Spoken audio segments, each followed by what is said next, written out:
Welcome back to the Writer's Life. I'm Vince Andrew, and this is where you get the sight, sound, smells, tastes, whatever else you need from of my particular writer's life. And you also get the truth about the writer's life. Please smash that like button, hit the subscribe button, hit the bell for notifications so that you don't miss any of these exciting videos. Got my coffee cup here. It's cold and old from this morning. Today's topic: writing is not a job. It's not a job because it's a passion. It's fun. I love to do it. If I didn't like to do it, I wouldn't do it. But it's also a means of making money. It's my career, and therefore I am a professional writer. And I've been building up my business for years now, and I'm still building it, and I got a long way to go. And it takes dedication, and it takes sacrifice sometimes. Like I might have to fly coach. It's a joke. I always fly coach. Anyway, or what do they call it now? Now they have a different designation for it, like extra comfort or something. I don't know what that was. Anyway. But it's funny through the years how people have viewed it, my career, from the outside. Like, I remember as early as when I was graduating from writing school, my dad saying, I heard him off to the side talking to somebody. He didn't mean it in a bad way, but it's just, he was a contractor. And he started out as a stonemason, and, he laid bricks and stuff like that, built his business up. He worked 5 a.m. to like 7 at night. It was just crazy. But anyway, he was like, Vince doesn't want to work for a living. And I was like, but to him, like writing was just like playtime, and writing was something that other smarter people did, like Ernest Hemingway or Norman Mailer or someone like that. Like those people in his mind were like cartoon characters, fictitious characters, no pun. They were the ones who wrote. Like people like us, we toil in the soil in order to make our daily bread, right? So when I announced that I was going to be a full-time writer, like it was like you could feel the earth rumbling beneath the family home. It was just like, what? Like he's definitely went off the deep end this time. But then later on, like when I got married again, second time,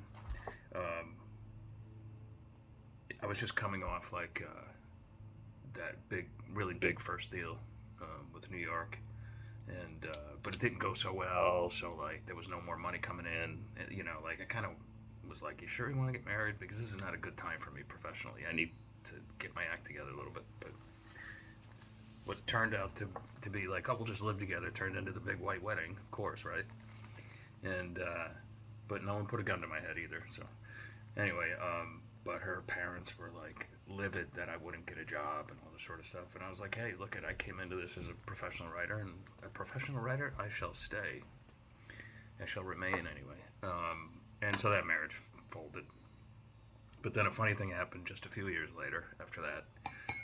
I was really killing it again. And I had a couple major bestsellers and more major deals, and money was good and all that sort of stuff. And it was like, oh, let's get back together. So suddenly I'm like taking her to like Paris and Italy and California and vacations in Cape Cod and all that sort of stuff. New York every month almost, all that sort of stuff. And it was fun. More than willing to spoil people like that, when I have it.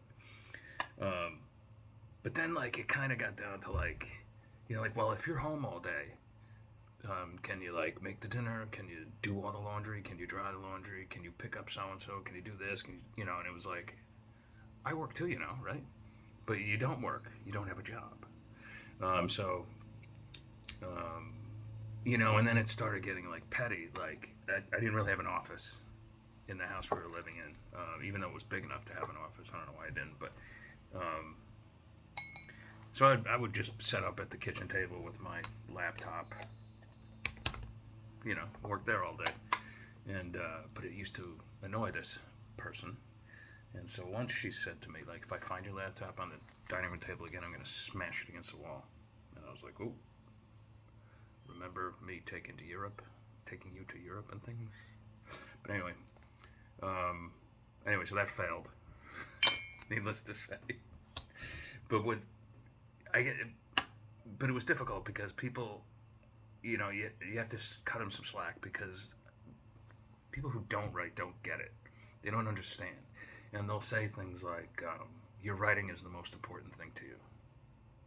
It's very important. It's my passion. But it's not the most important thing. You can't compare apples and oranges. My kids are the most important thing to me, if I had to choose, right?